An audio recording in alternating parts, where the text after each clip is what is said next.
Guys, today we are going to learn conditional clauses. Conditional అంటే షరతుతో కూడుకున్నటువంటి మాటలు.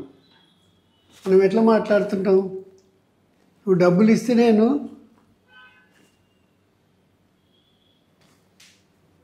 ఈ వస్తువు ఇస్తా అన్నట్టు. అంటే డబ్బులు లేకపోతే వస్తువు వేరన్నమాట. ఇప్పుడు బాగా మీకు తెలుసానే, ఆల్ఫాబెట్ అంటే అక్షరము. ఒక వోయల్ ఒక కాన్సనెంట్ కలిస్తే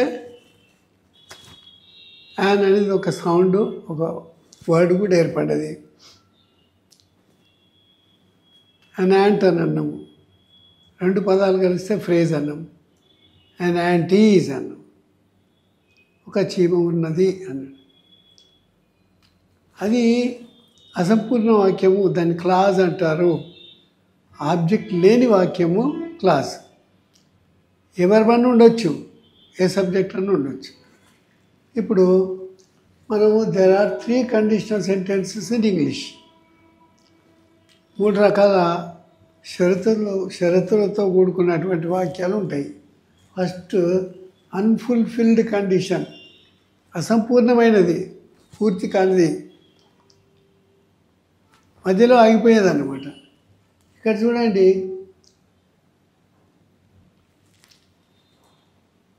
ఇక్కడ ఇఫ్ అనేది ఒక కండిషన్. ఒకవేళ మెయిన్ క్లాజ్ అంటే ముఖ్యమైనటువంటి అసంపూర్ణ వాక్యం ఎట్లుంటుంది?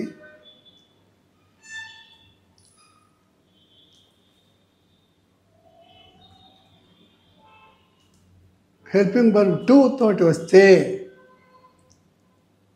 అప్పుడు ఫైనైట్ వర్బ్ 1, వర్బ్ 3 వస్తుంది అన్నమాట. నెక్స్ట్ దానిపైన కంటిన్యూషన్ అయ్యే వాక్యం చూడండి. If he had worked hard, అతను ఒకవేళ కష్టపడి ఉండినట్టయితే యూ వుడ్ హ్యావ్ పాస్డ్. సరిగా చదవాలి. ఒకటేదో కాలం కూడిపోయి అప్పుడు పుస్తకం పట్టుకొని పాస్ అవుతాడా? అట్లా అంటే ఇఫ్ హీ హ్యాడ్ వర్క్డ్, ఇక్కడ కండిషన్ ఉంది. ఆయన ఒకవేళ కష్టపడి ఉండినట్టయితే ఈ వుడ్ హ్యావ్ పాస్డ్. ఇక్కడ చూడండి, వుడ్ హ్యావ్ అన్నాడు. విల్కు would past tense, have pass అయి ఉండేవాడు, ఫ్యూచర్ పర్ఫెక్ట్ అన్నమాట. పూర్తిగాలే, అసంపూర్ణం, అన్ప్రాబబుల్. ఇది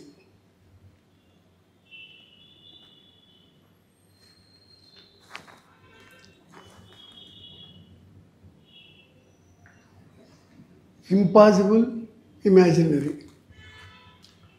అసాధ్యమైంది, ఇది ఊహాజనితమైంది.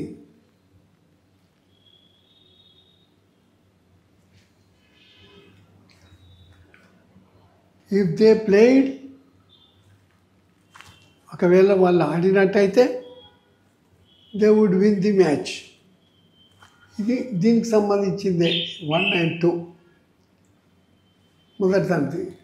రెండవది, if I were a bird, ఇది ఊహాజనితం. If I were a bird, I అనేది singular, past tense I was అనాలి. కానీ ఐ వర్ అని ఎప్పుడు వాడతారు? కాని సందర్భంలోనే వాడతారన్నమాట.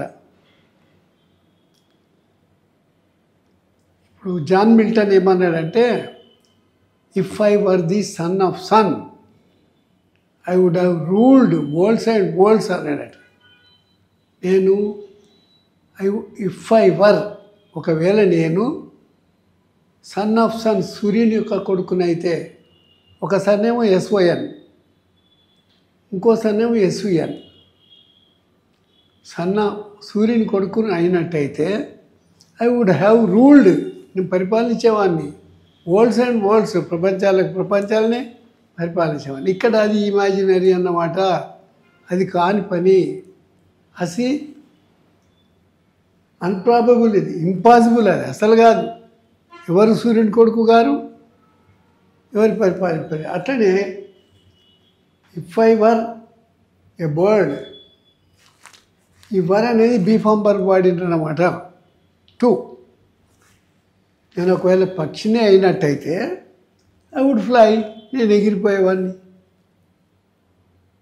చూడండి ఇక్కడ ఐ వుడ్ హెల్పింగ్ వర్బన్, ఫ్లై వర్బన్ వాడినరు. ఒక హెల్పింగ్ వర్బన్ ఒక వర్బన్ వాడితే ఈ కండిషన్లో రెండోది ఇఫ్ హీ వర్ గాడ్, ఈడ ఇఫ్ హీ వాజ్ అనాలే పాస్ట్ టెన్స్ అయితే, కానీ వర్ వాడింది ఎందుకంటే ఆయన దేవుడు అయినట్టయితే హీ వుడ్ బ్లెస్ మీ, నన్ను ఆశీర్వదించేవాడు. ఆయన దేవుడు కాడు, నన్ను ఆశీర్వదించే లేడు అన్నమాట. ఇది బాగా పరిస్థితి. ఇది చాలా వరకు జరగని పని, పూర్తిగా ఊహకు సంబంధించిన పని తెలియజేస్తుంది. దీనిలో క్లాజ్ ఇఫ్ మెయిన్ క్లాజ్ ఉంటుంది. స్ట్రక్చర్ ఎట్లుంటుంది? సింపుల్ పాస్ట్ టెన్స్ ఉంటుంది. పాస్ట్ టెన్స్ అయ్యి if I were simple past tense. పూర్తిగా ఊహకు సంబంధించిన పని తెలియజేస్తుంది. ఊహించుకోవడం అనే మాట ఇది. I would kill him if I were there. నేను అక్కడ ఉంటేనా మరి నేను చంపి ఉండేవాడిని అంటాడు. అంటే ఆయన అక్కడ లేడు, ఆయన చంపలేదు. కాన్పని ఇఫ్ హీ వర్ గాడ్, అతను ఒకవేళ దేవుడైనట్టయితే హీ వుడ్ బ్లెస్ మీ అంటుండే. అందుకోసమే అతను దేవుడు కాడు, అతను ఆశీర్వదింపలేడు. ఇది అన్ప్రాబబుల్, ఇంపాసిబుల్, అసాధ్యమైంది. ఎవడైనా మనిషి దేవుడు కాలే.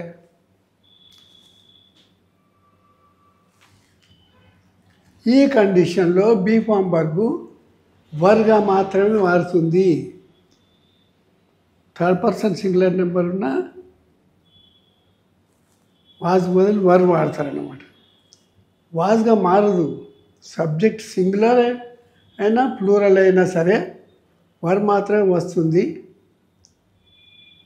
3, 4, 5 ఉదాహరణలను చూడండి.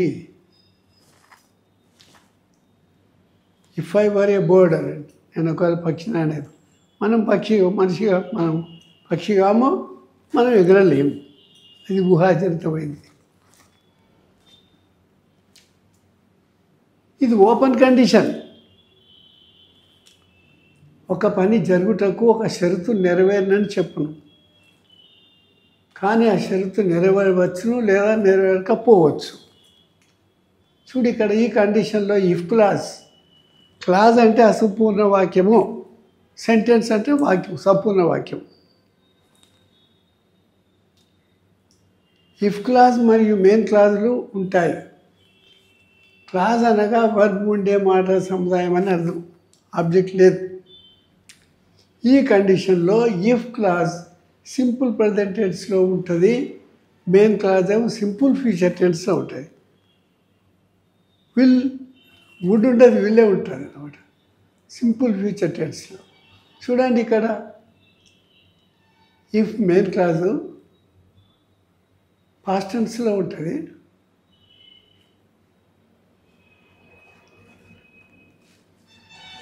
సింపుల్ ప్రెజెంట్ టెన్స్లో ఉందన్నమాట ఇది.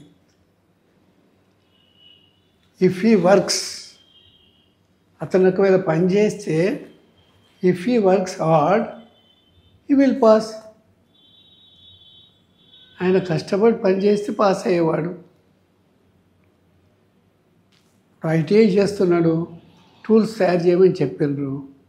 అసలు టూలే చేయకపోతే, వస్తువే తయారు కాకపోతే పాస్ అవుతాడా టెస్ట్? ఇక్కడ థర్డ్ పర్సన్ సింగులర్ నెంబర్ వచ్చింది కాబట్టి వర్ 1 + s ప్రెజెంట్ టెన్స్లా. If he works hard he will pass. It only విల్లే వచ్చింది హెల్పింగ్ వర్బ్ అనే. ఇఫ్ దే ప్లే, ఒకవేళ ఆడినట్టయితే they will win the match. వాళ్ళు ఆడితే గెలిచేటోళ్ళే అన్నమాట. ఆడలే ఎవరు, కాంపిటీషన్ లేదు. సరిగా కబడ్డీ ఆడుతున్నారు 7 జట్టుగా ఉండి ఒకే టీమ్గా ఆడితే గెలుస్తారు. అది సరిగా ఆడలే, దే కెన్ విన్. మన సామర్థ్యం తెలిపే ఇది. వాళ్ళు గెలవగలుగుతారు. కండిషన్ ఉంది ఈడ. సరిగ్గా ఆడినట్టయితే గెలిచేవాళ్ళు, సరిగ్గా ఆడలేదు, గెలవలేదు. ఏమన్నా స్ట్రక్చర్ ఎట్లు చూడండి. ఈ క్లాస్లో వర్బ్ ఉండే మాటల సముదాయంలో condition if clause simple present టెన్స్లో ఉంది. ఇఫ్ ఈ వర్క్స్ అని మెయిన్ క్లాస్ ఇది. ఈ విల్ పాస్ అన్నాడు. ఇఫ్ ఇట్ రెయిన్స్, ఒకవేళ వర్షం పడితే ఇట్ విల్ బి కూలర్, చల్లగా ఉంటుంది వాతావరణం. కండిషన్ వర్షం పడితేనే చల్లగా ఉంటుంది, లేకపోతే ఉండదు అన్నమాట. If it is cool today, ఈరోజు ఒకవేళ చల్లగా ఉన్నట్టయితే వి షల్ గో అవుట్, మనం బయట పోతాం. వాహ్యానికి కానీ విహారానికి కానీ. Unless you pay the bill, ఇది అన్లెస్ కండిషన్ అన్నమాట. చేయకపోయినట్టయితే, unless you pay the bill, నువ్వు బిల్లు చెల్లించకపోయినట్టయితే I shall not give any ticket. నువ్వు పైసలు చెల్లిస్తే నేను టికెట్ ఇస్తా. జనరల్గా మనం మాట్లాడుకునే మాటలు కొన్ని ప్రతిరోజు పెడుతున్నాము. జనరల్ టాకింగ్ సెంటెన్సెస్ అని. The pen is on the box అంటాం. ఆన్ అని ప్రిపోజిషన్ వాడినాం అన్నమాట. ఏదానికైనా కదలకుంట ఉంటే ఆన్ వాడతారని మీకు ప్రిపోజిషన్లో చెప్పిన. The computer is on the table అంటాం. The manager is at the seat. Manager సీట్లు మనం ఏమంటే సీట్లో ఉన్నాడు అంటాం. ఎట్ అంటే వద్ద. Rani is coming in to the room, లోపలికి వస్తుంది అనుకో, అప్పుడు ఇంటూ అని వాడుతున్నాం. ఆల్రెడీ ప్రిపోజిషన్స్లో మనం బిగినింగ్లు ఇచ్చినాము. మనం వాడుక లోపల my sister is coming in to room అన్నది, my father is coming in to school అని. లోనికి వచ్చడానికి ఇంటూ అని వాడతామని చెప్పి. Pilgrims will take bath in the rivers. యాత్రికులు పుష్కరాలు అవుతున్నాయి, పోయి అందరూ రివర్లో స్నానం చేస్తారు. పిలిగ్రిమ్స్ అంటే యాత్రికులు. Will take bathe in the river. Will take bath అనాలి. Bath బేతుడు.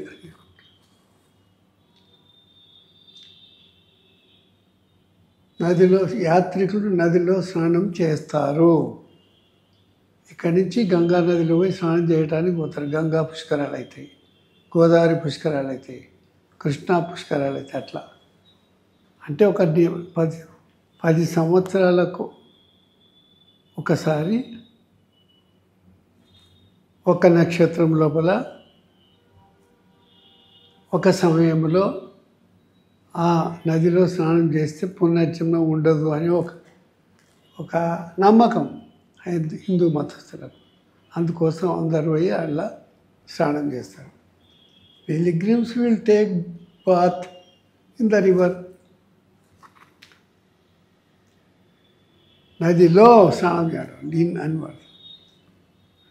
We filled the bottle with water. మేము నింపాము దేంతో? నీరుతోటి. వి ఫిల్డ్ ది బాటిల్, మేము సీసాట్ నీళ్ళతో నింపాము. విత్తో అని అర్థం. With you can use any liquids. He filled the water, he filled the bottle with the milk. పాలతో నింపాడు అట్లా.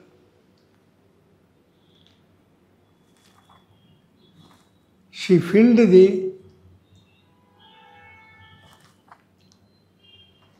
Scooties tank with petrol. అట్లా డిఫరెంట్ సెంటెన్సెస్ చేయడానికి మనం ప్రయత్నం చేయాలి.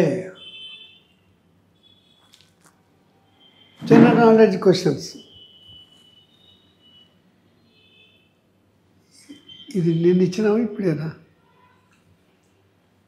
వి elects Indian president, prime minister. Who elects Indian president? భారత రాష్ట్రపతిని ఎవరు ఎన్నుకుంటారు? ప్రైమ్ మినిస్టర్ని ఎవరు ఎన్నుకుంటారు? సీఎంని ఎవరు ఎన్నుకుంటారు? బాగా మీరు దీని గురించి తెలుసుకొని జవాబులు రాయాలి. రేపు పెడతాను నేను, అయినా కానీ మీరు రాయాలి. ఎలక్టోరల్ కాలేజ్ అంటారు. మొత్తము భారతదేశంలో ఉన్న అన్ని రాష్ట్రాలు, 33 రాష్ట్రాలు, 7 కేంద్రపాలిత ప్రాంతాల ఎంపీలు, ఎమ్మెల్యేలు, సెనేటర్స్, ముఖ్యమంత్రులు, అన్ని రాష్ట్రాల ముఖ్యమంత్రులు, స్పీకర్లు, దాన్ని మొత్తం కలిసి ఎలక్టోరల్ కాలేజ్ అంటారు. మీరు గూగుల్లో కొడితే ఈ క్వశ్చన్కి ఆన్సర్ ఈజీగా you can identify. Who elects Indian president అని కొట్టండి. అదే మ్యాటర్ మీరు రాసుకోండి నేర్చుకోవడానికి. ప్రైమ్ మినిస్టర్కు లోక్సభ అండ్ రాజ్యసభ ఎంపీస్ అనుకుంటారు. You have to write. First Telugu రాయండి, తర్వాత ఇంగ్లీష్ రాయండి.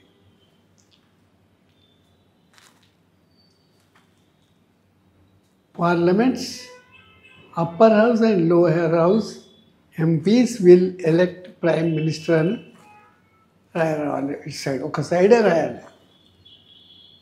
సీఎంను ఆ రాష్ట్రం యొక్క ఎమ్మెల్యేలు, ఎంసీలు ఎన్నుకుంటారు, ఎమ్మెల్సీలు. So you have to right. ఇది ప్రాక్టీస్ చేస్తే తప్పు పోయింది. కరెక్ట్ రాస్తే మీరు రేపటి రోజు ఆన్సర్లు పెట్టినప్పుడు మీరు చెక్ చేసుకోవచ్చు, కరెక్ట్ మళ్ళీ రాసుకోవచ్చు. Who elects American president? ఇది కూడా మీరు గూగుల్లో కొట్టండి. అమెరికా దేశము పౌరసత్వం ఉన్న వాళ్ళు అందరూ ఎన్నుకుంటారు. మనం ప్రైమ్ మినిస్టర్కు, రాష్ట్రపతికి మనం డైరెక్ట్గా ఓటేయం. మనం ఎంపీలను ఎన్నుకుంటే ఎంపీలు రాష్ట్రపతిని ఎన్నుకుంటారు. అట్లా మనం ఎంపీలను ఎన్నుకుంటే ఎమ్మెల్యేలు, ఎంపీలు, ఎమ్మెల్సీలు అందరు కలిసి రాష్ట్రపతి ఎన్నుకుంటారు. ఎంపీలు అప్పర్ హౌస్, లోయర్ హౌస్ వాళ్ళు కలిసి ప్రైమ్ మినిస్టర్ని ఎన్నుకుంటారు. సీఎంనేమో ఎమ్మెల్యేలు, ఎమ్మెల్సీలు కలిసి ఎన్నుకుంటారు. మరి రాష్ట్రపతి, అమెరికన్ రాష్ట్రపతి మాత్రం ప్రతి పౌరుడు ఓటేస్తాడు.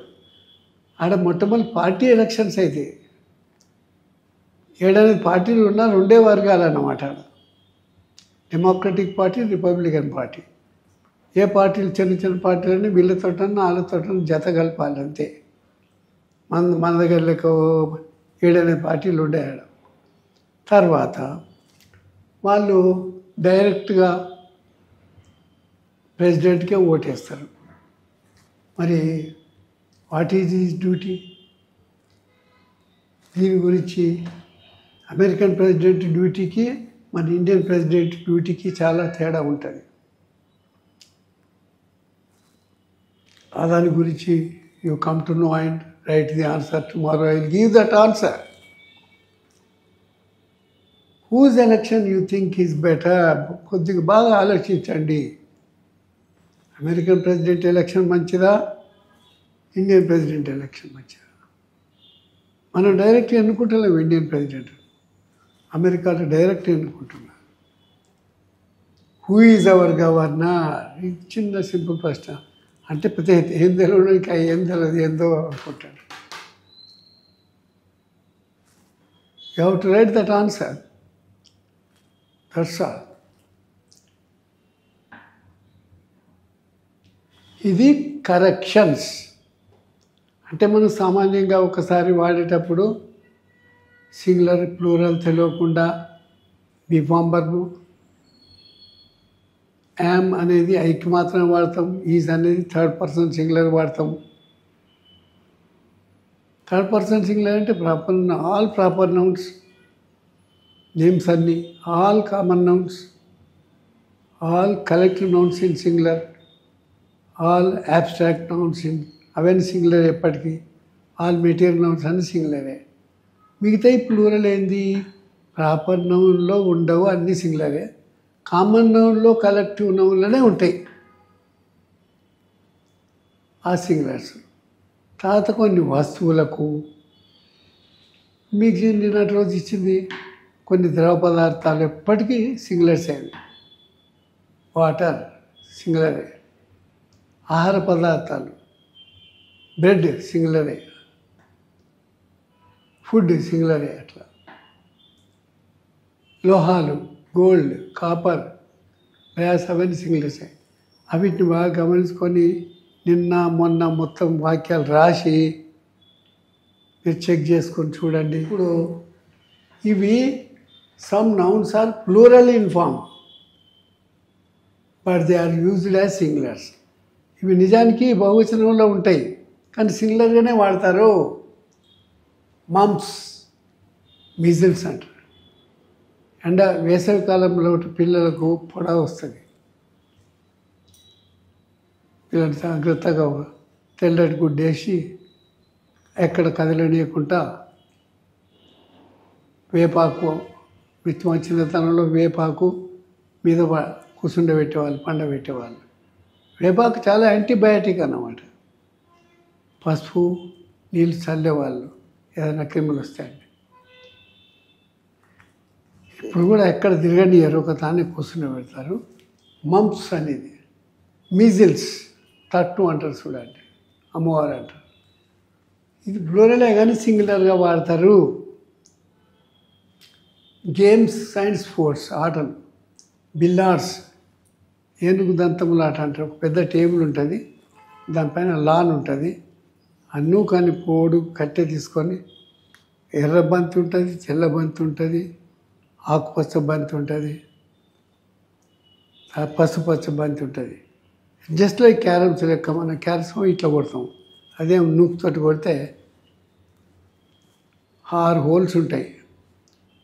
ఆ హోల్లో పడితే జస్ట్ మన క్యారమ్లో రెడ్కు ఎన్ని పాయింట్స్ ఉంటాయి, బ్లాక్కు ఒక పాయింట్, వైట్కి ఒక పాయింట్ ఉంటుంది. అందులో అట్లా కాదు, ఒక్కో కాయిన్కి ఒక వాల్యూ ఉంటుంది. అదొక రకమైన ఆట. బిల్లార్డ్స్ అనేది ప్లూరల్ కానీ సింగులర్గా వాడతారు. జిమ్నాటిక్స్ మొగ్గలు వేయడం, ఇట్లా ఎగిరి దూకుతుంటారు. ఒక అమ్మాయి 16 ఫీట్ల పైకి ఎగిరి మళ్ళీ ఇంతే స్థలంలో చక్కగా వచ్చి మళ్ళీ నిలబడుతుంది. దాన్ని జిమ్నాటిక్స్ అంటారు. అథ్లెటిక్స్ ఆటల పోటీలు. Branches of learning, chemistry, physics, statistics, mathematics, political science, ఇవన్నీ సబ్జెక్ట్స్ అని అంటాం మనం. ఇవి కూడా ప్లూరలే. మ్యాథమెటిక్స్లో ట్రిగనామెట్రీ ఉంటుంది,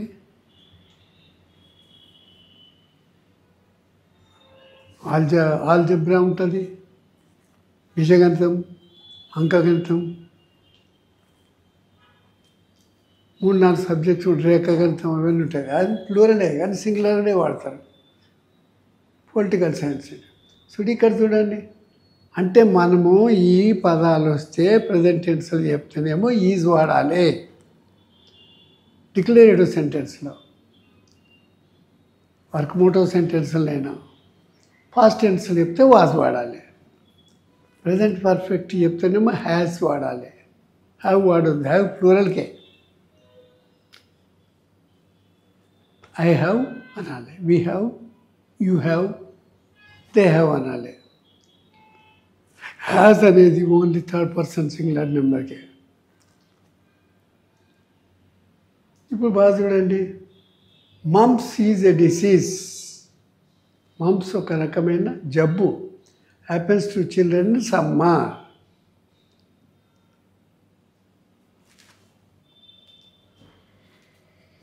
అది రైట్ అన్నమాట. Mumps are diseases.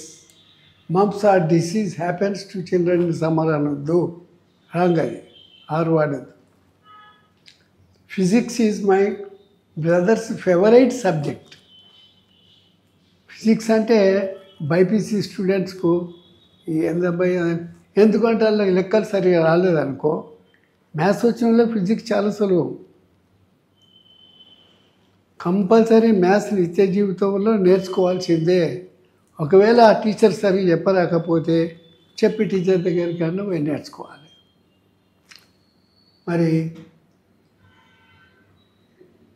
కెమిస్ట్రీలో మ్యాథ్స్ వస్తుంది, మరి ఫిజిక్స్లో మ్యాథ్స్ వస్తుంది. మ్యాథ్స్ తప్పించుకొని బైపీసీ తీసుకున్నాం మేము చిన్నప్పుడు, మాకు తెలియదు.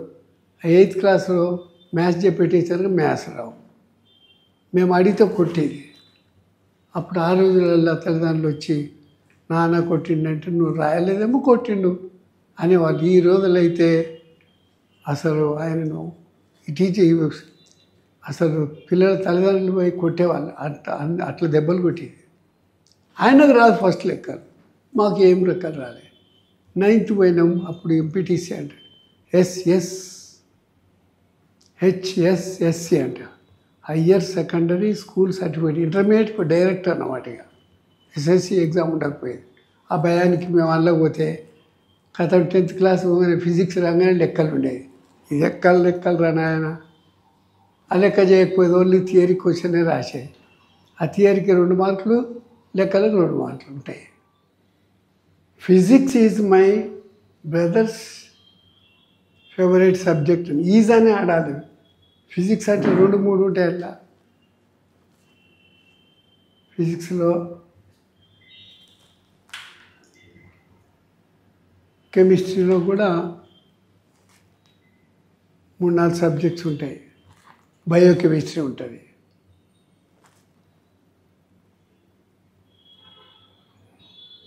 మినరల్ కెమిస్ట్రీ ఉంటుంది, అలా కూడా 4 బ్రాంచ్ ఉంటాయి. దాని కానీ 6 వాడద్దు. Physics is my brother's favourite subject. ఇవన్నీ ఉపయోగించాలి మీరు.